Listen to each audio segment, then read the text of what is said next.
Please welcome to the show America's accountant, Mr. Dan Geltrude from Nutley, New Jersey. Dan, thanks for being on. Okay, I'm not sure we're going to get anything, but I know that everybody's going to be looking for something, right?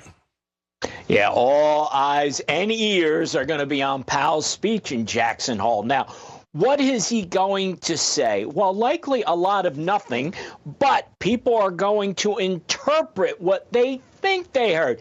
And I'm telling you, what they're expecting to hear are hints that a rate cut is coming.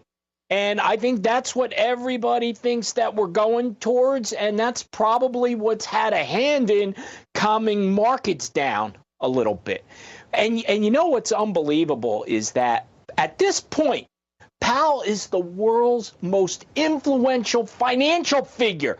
It should be you, Scott Shellady, but it's not. Yes, it should He's put himself in that position. Why?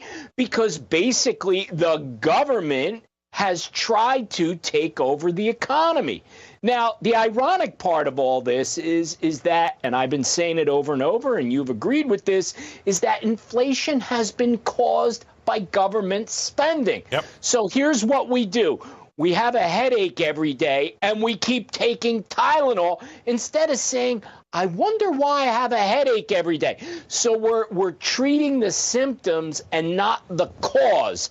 And until we change that, Scott, we're going to continue down this path of everybody waiting to see what the Fed chair is going to say next. Why? Because what he says is the way it is. You're exactly right. And you know what? To your point, I'd probably put a little bit of a sharper point to it. The fact that even Nancy Tengler we had on last week, you know, he's dropped the ball when it came to getting out in front of inflation going up, right? So why are we then suddenly putting our chips on a guy that got us into the problem in the first place to get us out of this problem? We always do that.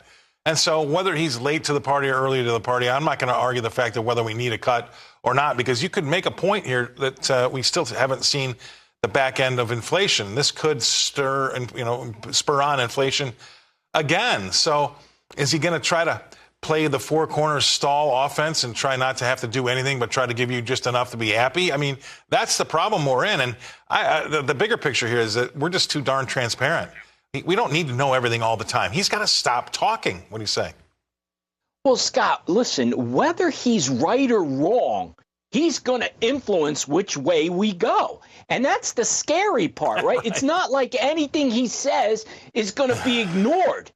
As a matter of fact, we're going to read far more into what he says than what he actually says. And that's the danger. Why? Because, again, we've empowered the Fed chair to be the almighty here and say, all right, whatever you think and then whatever you do is what we're going to live and die by. It's crazy. The free markets have to be free. And it's just not the case when Powell is really controlling which direction we go in, economically and the stock market. That's a lot of power, Scott. And it was what? We're 2 weeks away from September, and it was only last December that we were supposed to get 7 rate cuts. And we're almost in September, and we'll have gotten none so far. I mean, that's how far off the market expectations were. If we do get a quarter, like 72% of the market thinks we're going to get, or maybe we get a half, like 28% of the market thinks we're going to get, what difference does that make? In the short term, it makes no difference. However, directionally, it makes a lot of difference, Scott. And to your point earlier, if directionally we're going to start going to cuts and cuts and cuts, will that fuel inflation? That's the dangerous part of putting all this power with one person. But if you asked me to guess, and who knows if I would be right, I think we're going to have a cut, and we're probably going to see a series of cuts. Is that just random with an election coming up, Scott? I don't know. You know, the audience can guess at that one.